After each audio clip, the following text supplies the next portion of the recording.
자, 현재 서울에는 미국 국방의 어벤져스라고 할 수 있는 수뇌부가 총 집결해 있습니다. 이 국방의 총 책임자인 마크 에스퍼 장관, 또 미 군내 서열 1위 마크 밀리 합참의장, 또 여기에 한반도가 포함된 인도 태평양을 총괄하는 필립 데이비슨 사령관과 로버트 에이브럼스 주한미군 사령관이 있습니다. 자, 현역인 사성 장군 3명의 별만 해도 430이 무려 별이 12개입니다. 자, 이들이 서울에 모인 이유는 매년 한미를 번갈아서 열리는 안보협의회의 참석을 위해서입니다.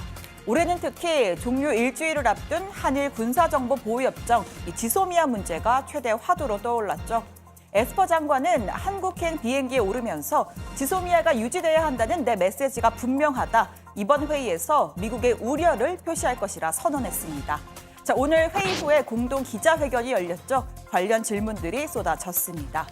먼저 정경두 국방장관은 일본과의 협의가 잘 이루어진다는 것을 전제로 지소미아가 유지되었으면 한다는 게 기본적인 제 생각이다라고 했습니다.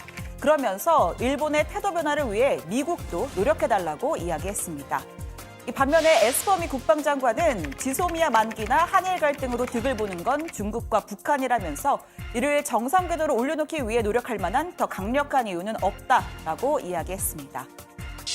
자, 오늘 회의에서 미국은 현재 진행 중인 11차 방위비 분담금 협상과 관련해서도 압박을 가했습니다.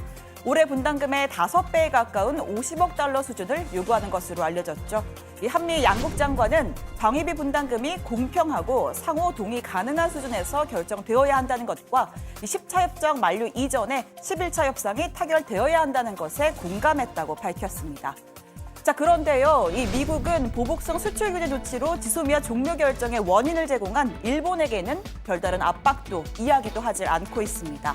한미일 군사 공조를 강조할 생각이라면 한국만 때릴 게 아니라 원인 제공자인 일본에 대해서도 최소한 수출 규제에 대한 유감 표명 정도는 해야 평평이 맞지 않느냐는 건데요.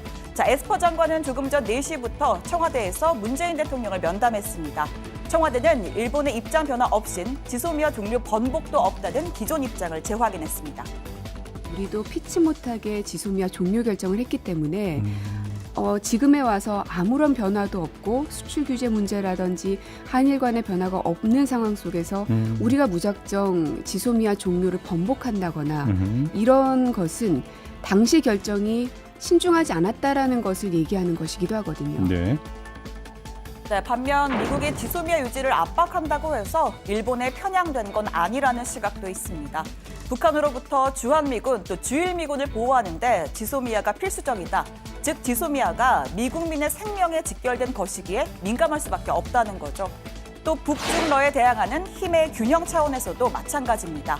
에이브럼스 한미연합사령관은 지소미아의 기본 원칙은 한일 양국이 역사적 차이보다는 동북아의 안전과 안보를 최우선으로 한다는 분명한 메시지다라고 했고요. 마크 밀리 합참의장, 지소미아가 종료되면 이득을 보는 건 북한과 중국이다 재차 강조했습니다. And the United States has a very, very strong military and political alliance, defense agreement with Japan. We intend to sustain that level of effort. And as you know, we face common national security challenges in this region, and we are proud to be shoulder to shoulder with the Japanese people.